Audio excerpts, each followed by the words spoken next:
In many countries, the military has traditionally supported Olympic programs. In Pakistan, where the armed forces play a prominent role in society, the national champion in rifle marksmanship, Sadiq Umeri, serves in Pakistan's army. I feel very proud, and it's a great pleasure to be selected for the Olympics. And getting an award or medal is not really my goal. That's mainly about luck. But I will try to do my best, and I'm not going to disappoint my country. Kenya's Olympic program is entirely government funded. The Kenyan Athletic Association says it has a $1.5 million Olympic budget and intends to send 80 athletes to the Games.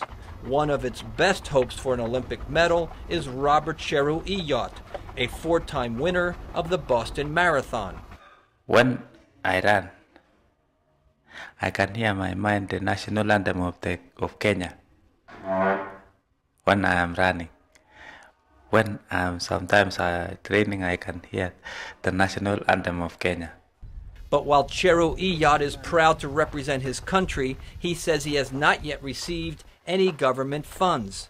David Walachinsky is the author of several books about the Olympics. He says some government-sponsored Olympic programs are poorly managed. The problem is, like anything else you put the government in charge of, there's a certain amount of corruption in most of these countries. A lot of the officials take most of the money, and it doesn't really get to the athletes. Not all countries are like that, but it's quite common. In the height of the Cold War, athletes from the Soviet Union were dependent on government money. But today, Russia is more market-oriented. Public funding is supplemented with private sponsorship.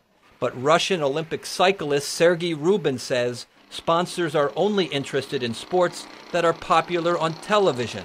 He says companies want the publicity that comes from being associated with popular athletes.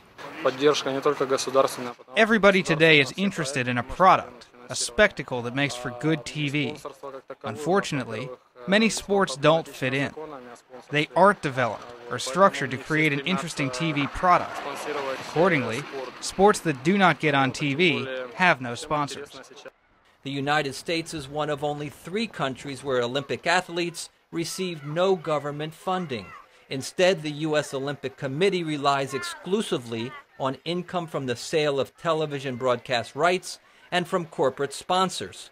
Steve Roush, chief of sports performance with the U.S. Olympic Committee, says while the system is not political, the U.S. Olympic program must compete for sponsors with professional teams. We're in a tough economic situation now. Therefore, there is less corporate dollars out there to be had for sponsorship. And we're in a competitive marketplace with the National Football League, Major League Baseball, the NHL. He says, like in Russia, corporate sponsors in the U.S. favor popular sports over others. But there are also creative private initiatives to help less popular sports like distance running. Keith Hansen and his brother own shoe stores in the Midwestern city of Detroit. They provide distance runners with free housing, health insurance, coaching, free running shoes and gear, and part-time jobs in their stores. One nice thing about our country is that we do have private individuals that can then step up and take over these responsibilities that many think the governing body should do. While every Olympic program in the world would like more money, funding is limited and tied to a nation's economic status and political system.